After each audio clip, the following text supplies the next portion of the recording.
Hello again from Fox News today in Houston. We'll have plenty on the big game this hour, including a raucous session with the Fox NFL Sunday crew you don't want to miss. But first, we want to bring you up to date on another whirlwind week for President Trump, who's now fighting a court order that puts a nationwide hold on his immigration travel ban. And early today, an appeals court denied an administration request to reinstate the president's order.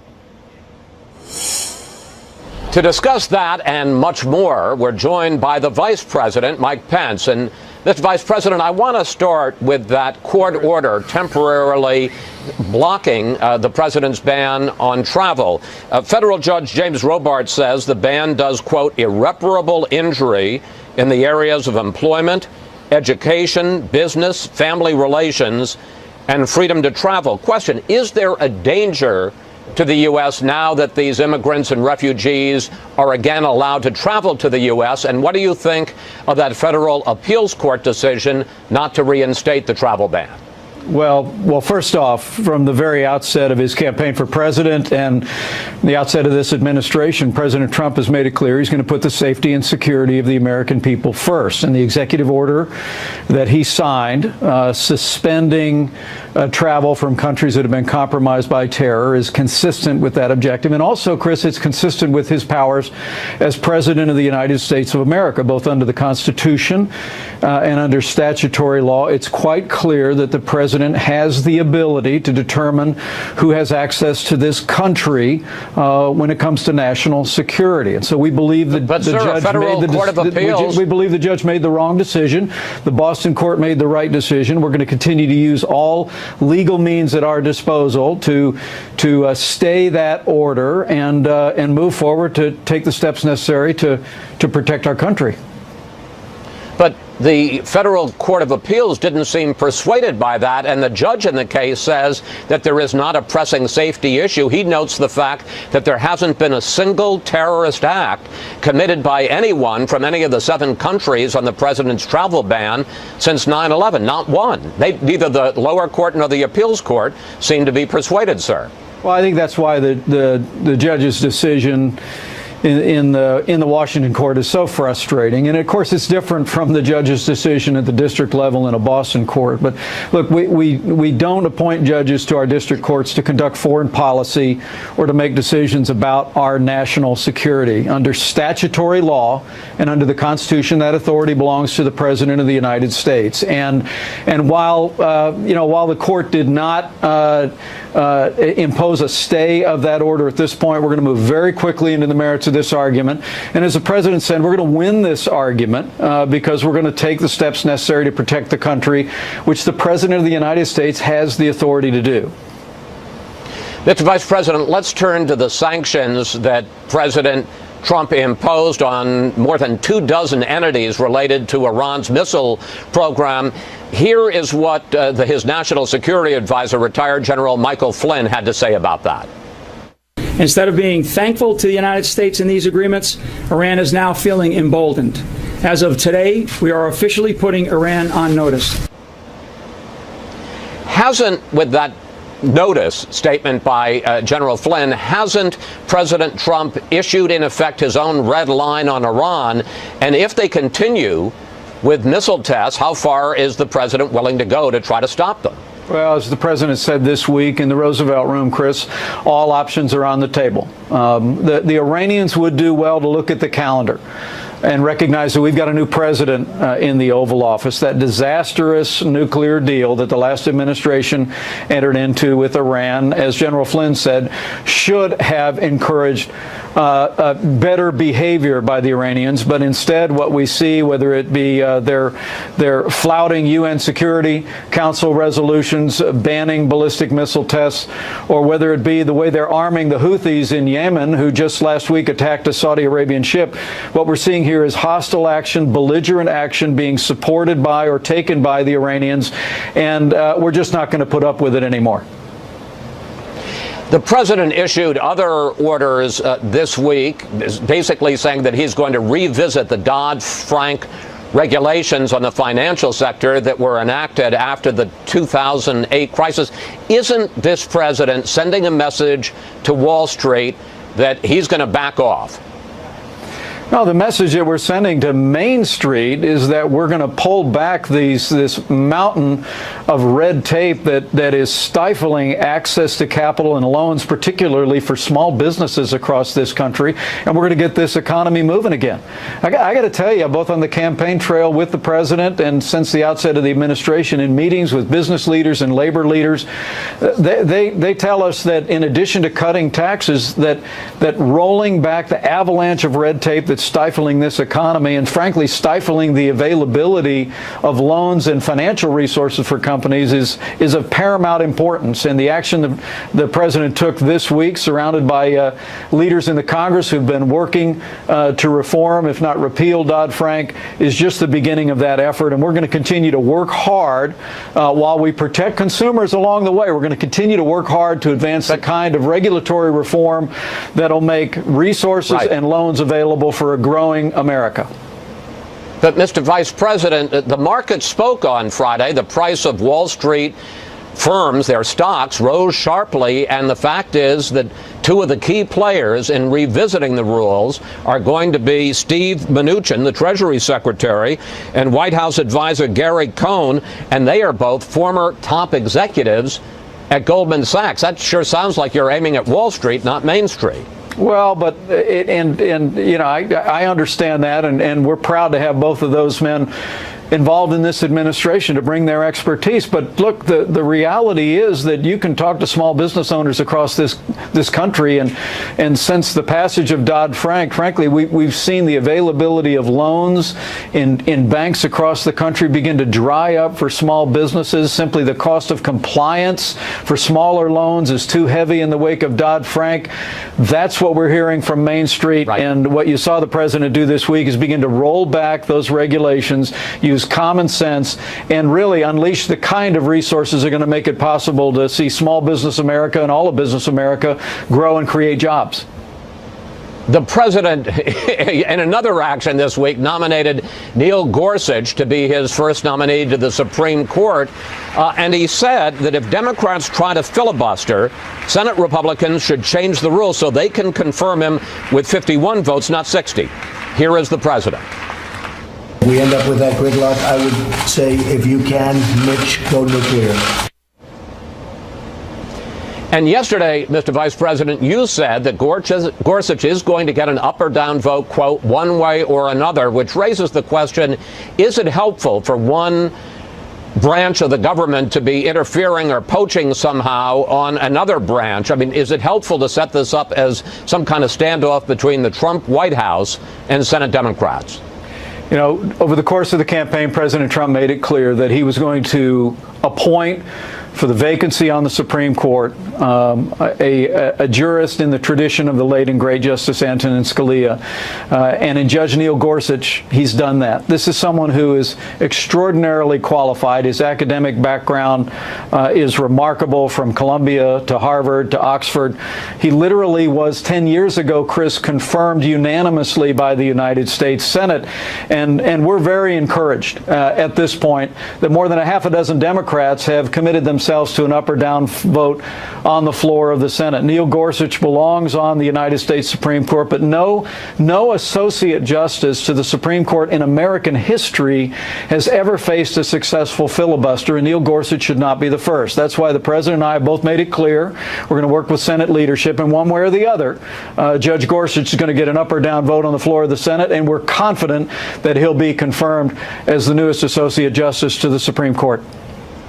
I want to pick up on that, because after President Trump sent out one of his tweets dismissing the judge in the immigration ban case as a, quote, so-called judge, the Democratic Senate leader, Chuck Schumer, said that just shows why there should be even extra scrutiny of Gorsuch, because there is a need for an independent judge to stand up against a president who's talking about so-called judges. Well, I think it just shows, frankly, I just think it shows how Senator Schumer is going to reach to anything to try and continue to obstruct the nomination of Judge Gorsuch to the Supreme Court. But that's nothing new. I mean, I got to be honest with you. It's really been surprising to me since the advent of this administration to see the obstruction by Senator Schumer and Senate Democrats of one cabinet nominee after another. I'm going to be called on next week for the first time in American history as vice president to cast the deciding tie-breaking vote for a cabinet nominee. Chris, that's never happened in the history of this country, but I think it shows the level of obstruction by the Democrats in the Senate, and the American people are tired of it. They want to see the Supreme Court have a new justice. They want to see this president have his cabinet, and we're going to continue to work our hearts out for the American people to make sure all those things happen, despite Senator Schumer and his colleagues' obstruction of efforts. And in 10 seconds, Mr. Vice President, how confident are you that you have the 50 votes so you can cast the tie-breaking vote to put Betsy DeVos in as Education Secretary? 10 seconds. We're very confident that Betsy DeVos is going to be the next Secretary of Education. It'll be my high honor to cast the deciding tie-breaking vote on the floor of the Senate next week.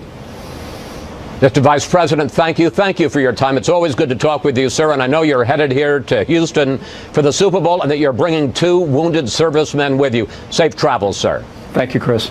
Joining me from Washington, Senator Dianne Feinstein, the top Democrat on the Senate Judiciary Committee, which will hold confirmation hearings on Supreme Court nominee Judge Neil Gorsuch.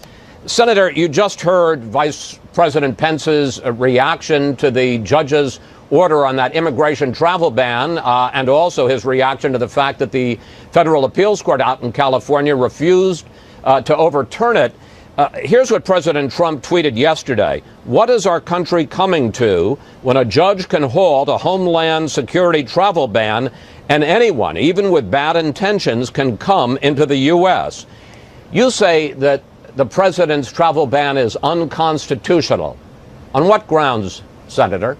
Well, I'm not claiming it's unconstitutional. That's not my job. I'm a legislator. We have, you know this, Chris, we have 3 branches of government. They are equal. The federal court has a right to make a judgment whether a law or an order is lawful and constitutional, and that process has begun. As a matter of fact, I believe there's some 60 filings on various things the president has done thus far. So this is not something that is unusual, that is out of scope. It's very much within the scope of the 3 branches of our government: the executive, the legislative, and the judicial, providing oversight. But the presidents generally, Senator, have wide discretion when it comes to immigration. And this White House says that there is no religious test here, that, yes, they are banning people from 7 largely Muslim countries, but there's no test on what religion the person has. Everybody from those countries is being banned. Well, you know, we listened for months while Republicans said that Obama was issuing too many executive orders and exceeding his authority on executive orders.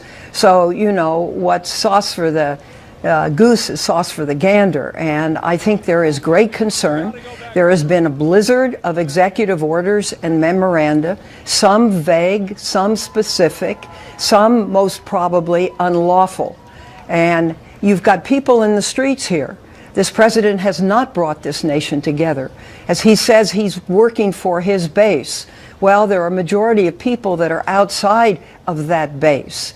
And I think, you know, my best advice has been, and I was able to say this to him directly, please, Mr. President, you have to bring this country together. What he's doing is splitting it apart more and more and more. But wait, Senator, wait a minute. I mean, you remember the Tea Party rallies in 2010 when people were very upset with President Obama's actions, especially on Obamacare. I didn't hear you or any Democrats saying, maybe you should slow down, President Obama. You got to bring the country together. Well, we're talking about 6 executive orders and 10 memoranda that have been put out. This is not one thing. This is what they call shock and awe.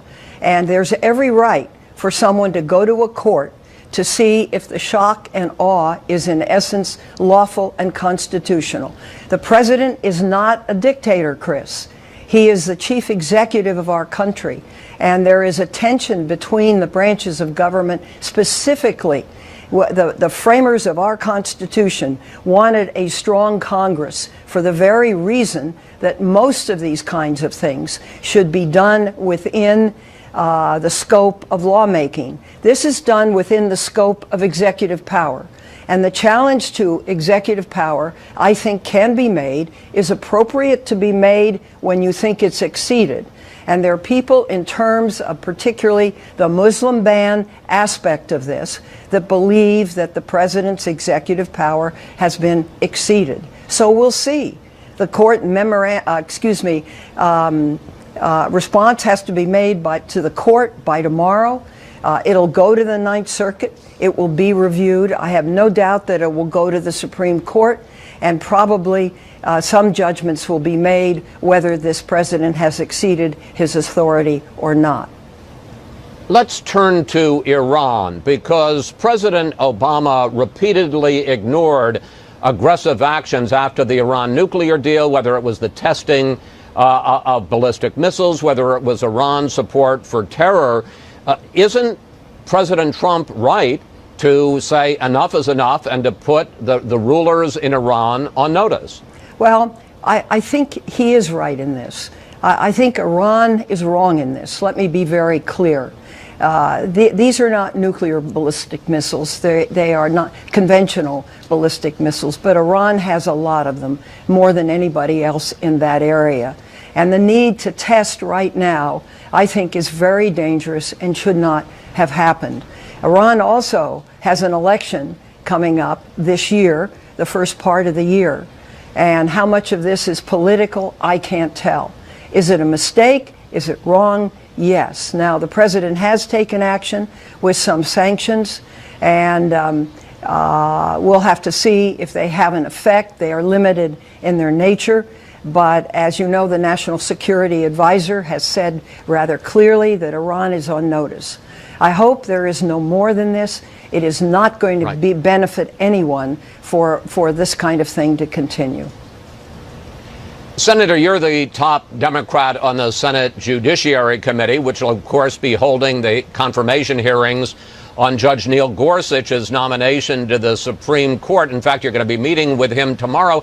And I want to ask you about Judge Gorsuch from what you've seen so far. I should point out that back in 2006, on a voice vote, you were one of the people who approved his confirmation to be an appeals court judge. Correct. But one of the questions is whether or not, even if he's more conservative than you, is he in the mainstream of judicial thought? I want to put up a quote from Neil Gatial, who was the former acting Solicitor General for President Obama.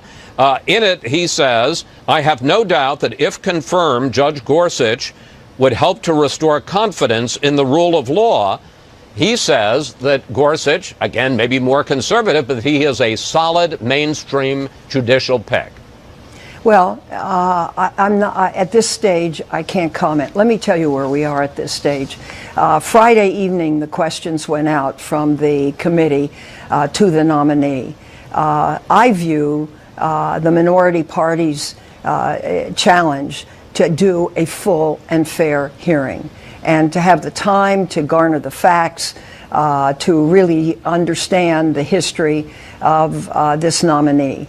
And we will do that. And I believe the chairman has given us the time to do this, and also believes that hearings should be full and fair. If as a product of this hearing, we make the decision that he is not in the mainstream of judicial thought, that there are some positions he holds which are, in fact, egregious. I do not know that at this time. Then it's a different story. But I want the Democratic side to start out from a neutral base and really do the proper exploratory work, and then be able to hold full and fair hearings. And we will do that. And then it's fair. I will make a conclusion, and I'd be happy to share it with you. But Senator, I want to ask you, we have less than a minute left here. There's a lot of talk about a filibuster. Only one Supreme Court nomination has ever been filibustered in the country. Would you even consider doing that at this time and risking that Republicans will then extend the nuclear option and say that he can be confirmed with 51 votes and not a supermajority of 60 votes? Well, the filibuster is essentially requiring 60 votes on cloture. I believe that's the way it's looked at in this. And I have no idea whether there are 60 votes now. And this is the one judicial appointment that does have that criteria, as you know. You know, looking back, one Senator? can certainly, yes?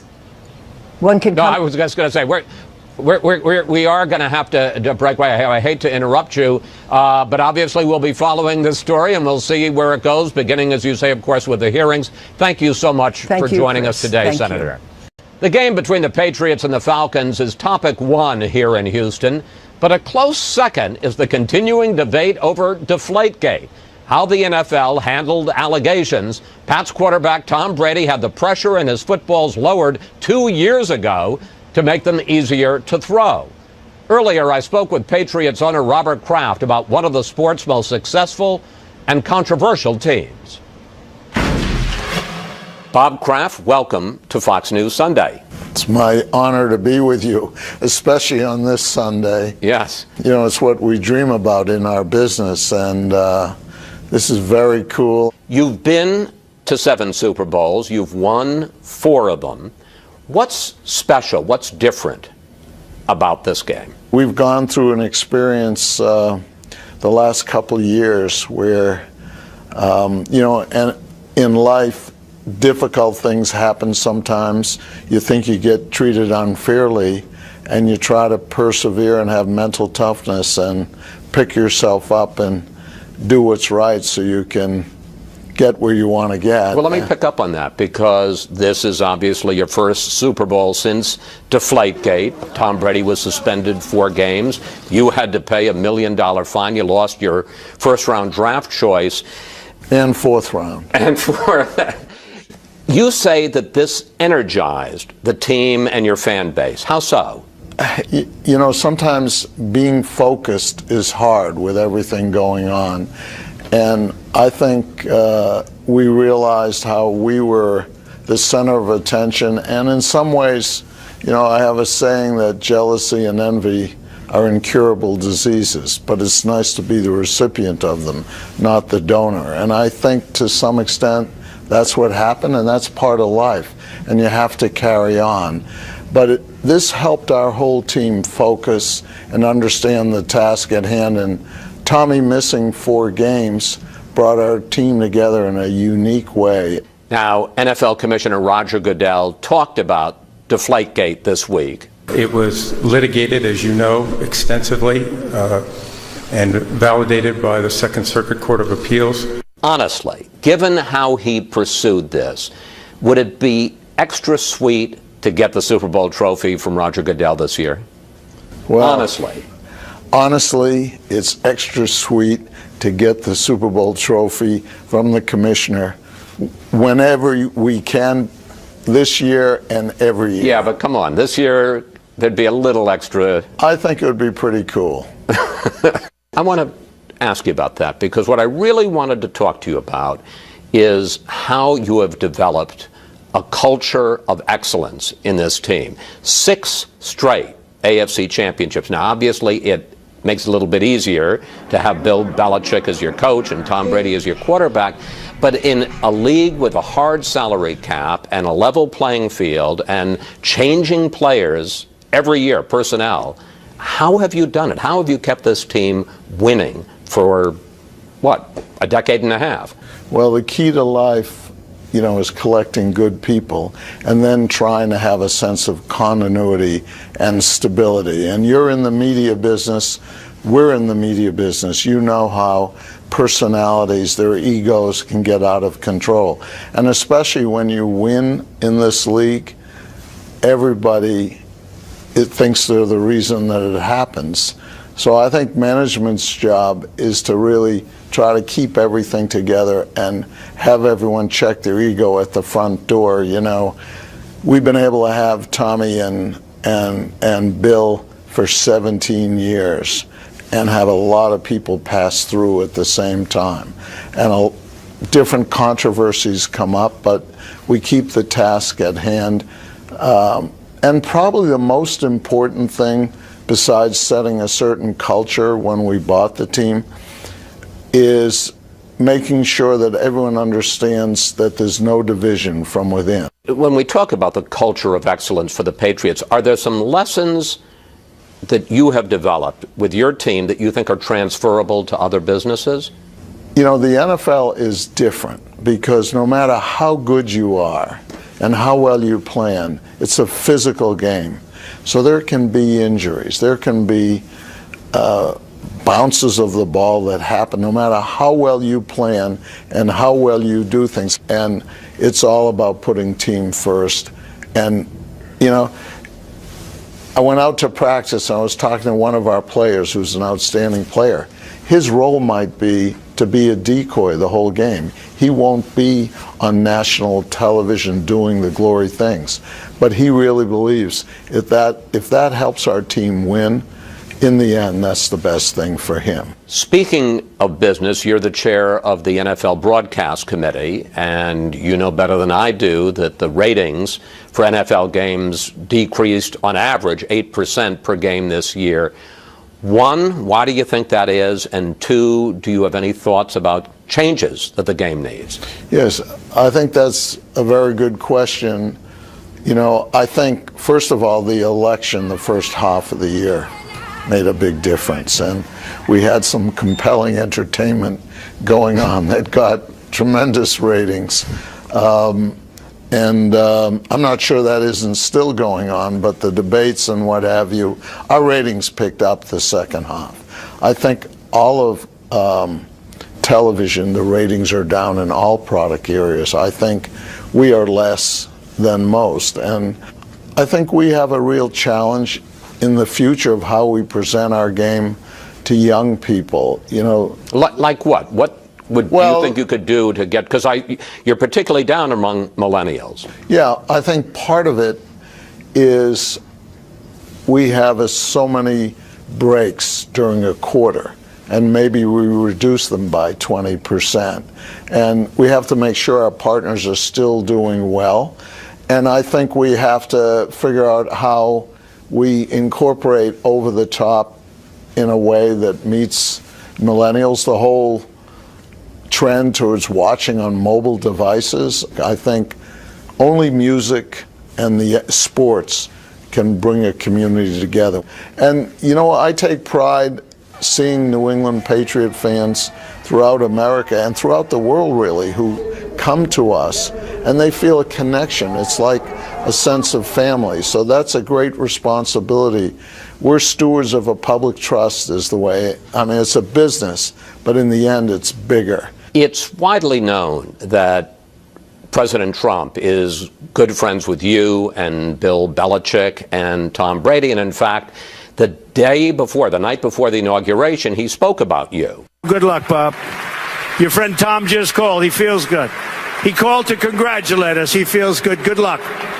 You're going to do great. Thanks. Given how controversial the president is, has that made life more difficult for this team this year? I believe in loyalty to friends, and the president has been a great friend of mine for over 20 years. And, you know, in one of the most difficult times of my life, he was there for me. I want to ask you about that because I understand that when your wife, Myra, passed away, that he was a really good friend to you. Yeah, he and Melania flew up to the funeral, and they came and visited me at the house for Memorial Week. And then he called me once a week, every week for a year. How are you doing? What's going on? What are you doing? And I was really, really down. And he invited me to things.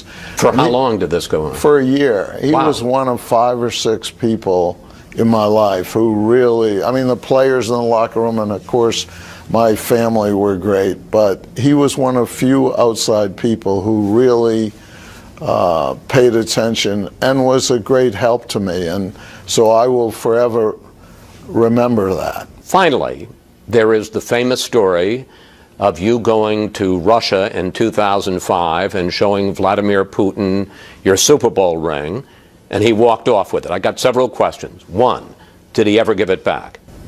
No. Two, did you have a replacement ring made for the ring that President Putin absconded with? Yes, but I was willing to have one made with his name on it. Maybe we'll have the new president bring it to him when he connects with him. I was going to ask you, are you going to ask President Trump when he has his first summit with Vladimir Putin to give him a ring, a substitute ring, and get your original back? That would be good. I do have an emotional attachment to that ring. And maybe, who knows, maybe if we win Sunday, I could trade a new one with him, have one made up in good spirit of friendship. And President Trump could be the courier. Right. We'll have him do that. Mr. Kraft, thank you. Thank you very much. And good luck in the big game today. Thanks. Moderating a presidential debate is hard, but it's nothing compared to dealing with the Fox NFL Sunday crew. Terry, Howie, Michael, and Jimmy are the best in the business. And once again, they gave me the business. Gentlemen, here we are again. I know you've been looking forward to this for 3 years to get me in your crosshairs. You look the same. Well, you haven't gotten any older. Well, but there's a portrait of me getting old in an attic somewhere. Yes. All right, let's talk some football. Terry, as you look at this game, what are the keys? Well, I'll just take one side. I'll just take Atlanta's side going up against New England. And I actually will take a quote from someone on the street. They said, I'll tell you how you beat those New England Patriots. You take two linemen that you got that won't play in the game for Atlanta, and you send them right through there and you cheap shot Brady and body slam him.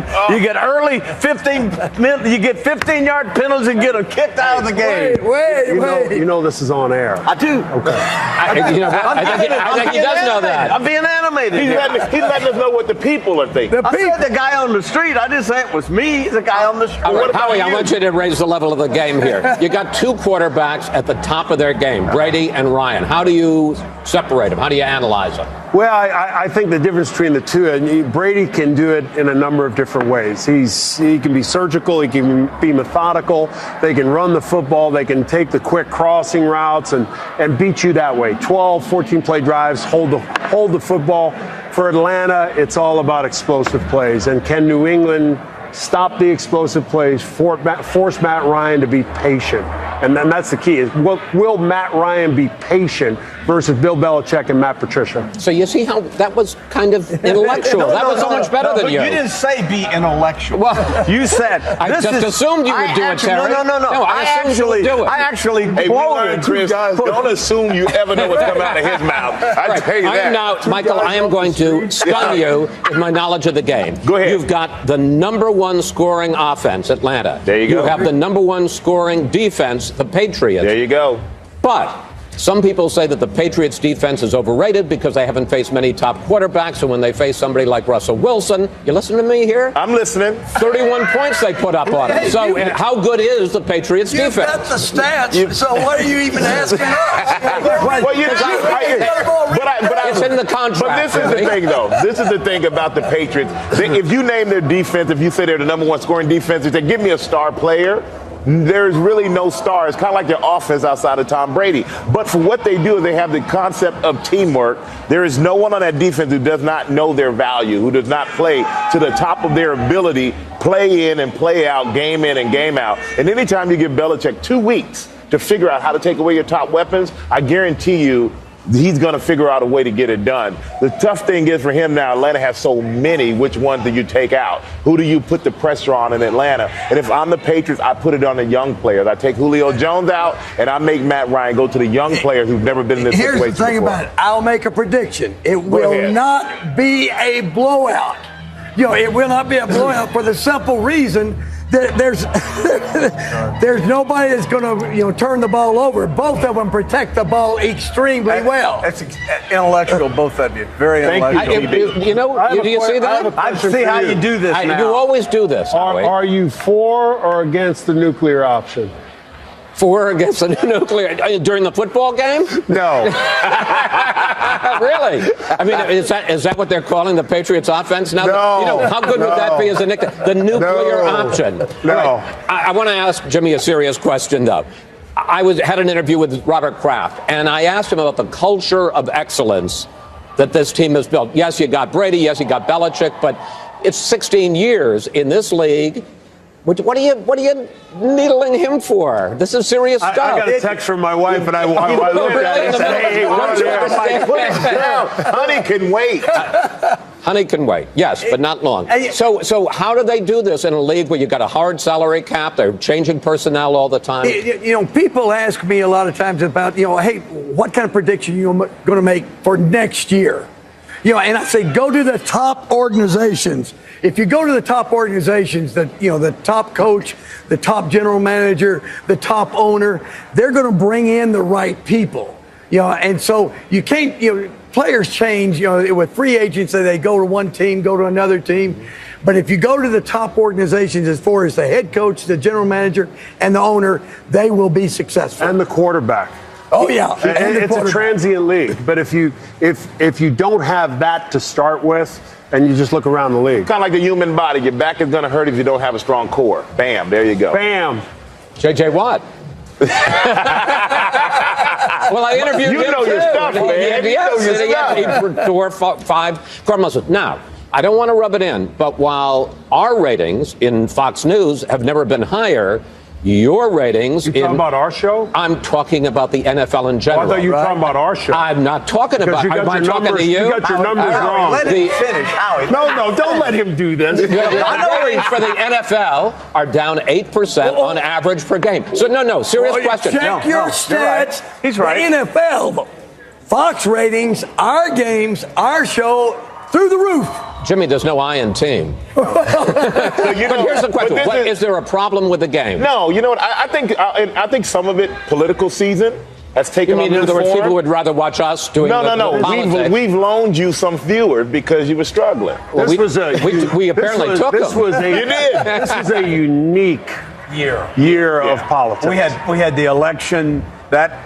Not just any election. We've been dealing with domestic violence issues in the NFL. We've been dealing with concussions in the National Football League. We've got our youth programs that are struggling. The percentage of young people, moms especially, will not allow their kids to play. We have a lack of coaching in the younger kids. So all of that has added up. Thus, the NFL now is being forced to take a game now, kind of start to recreate itself in the eye of the public. And they have, who they have to win over? They have to win over the family. They have to win over the mom. And so right now, our ratings are down. You can only peak so long. The NFL can only go so long. And Chris, it starts going down. Down. Now that gentleman was an intellectual answer. Well, I very much appreciate that. Stupidity does.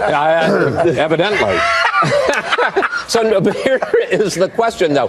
What about all the breaks in the game? I got to say, I'm at home watching, and I shouldn't say this because I'm Fox Sports. There are too many darn commercial breaks during the game. I don't understand. I mean, too long. Don't you buy their products? I mean, we need to advertise products so that you can know what kind of food to buy and what kind of drinks to have. I know, but do we need to speed that up? They're trying to shorten the game. I think as a consumer or a fan at home watching it, it does get tough with all the breaks. Even as a player, there are times you're like, why has the game stopped? The flow of the game has stopped. And I think we're a society of the most immediate thing. You don't just watch a football game. You're watching it and you're on your phone. Howie's doing an interview, texting his wife. I mean, you do more. Very immediate, very quick to switch over. And I think they need to find a way to speed it up, or you do lose. You can watch a game and people delete the commercials in 50 minutes. The commercials, on an average, are 45 commercials to a game. 45 minutes, I should say. Right. So to answer your point, there is a problem. But it's still the most watched sporting event in the world. Absolutely. Every other sport would kill for your ratings, just not us in news. That's right. Hold on. Did you know that I moderated the third debate? I watched Did you know that I moderated the third debate? I know you did. 72 I watched a lot of million politics people on TV, and you guys just kind of slide the numbers. Those numbers are wrong. The feeling. What do you mean? Our numbers compared to your numbers? What are you talking about? Our numbers compared to your numbers. 72 million. Bless your heart. For the debate. You need to add. You know how many people watched our last Super Bowl? How many people watch our last Super Bowl? I touched the nerve here. How many? 120. I know. But you have one Super Bowl a year. We had 3 debates. Think about that. No, I have one last question, and it is for you, because this is a special Super Bowl for you. Your son, Chris Long, defensive lineman, Patriot, as a football lifer.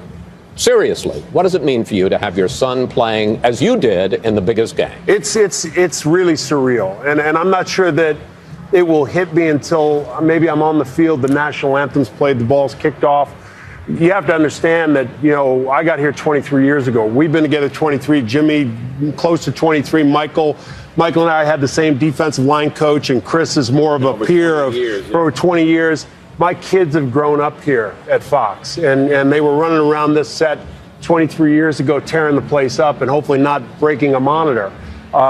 So they're family. These guys are family. So for all of us, and particularly my wife Diane and me, and Kyle's in town and Howie's in town, and for us to have the opportunity, it's nothing short of amazing. Gentlemen, I have to... I say real quick, you're very good because you touched the nerve and then you softened his heart talking about family. That's the way to bring it back, baby.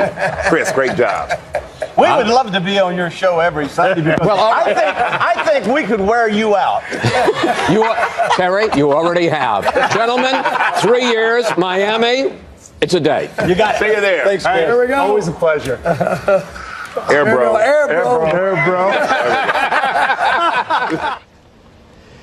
But that's it for us. Have a great week. And we'll see you back in Washington next Fox News Sunday.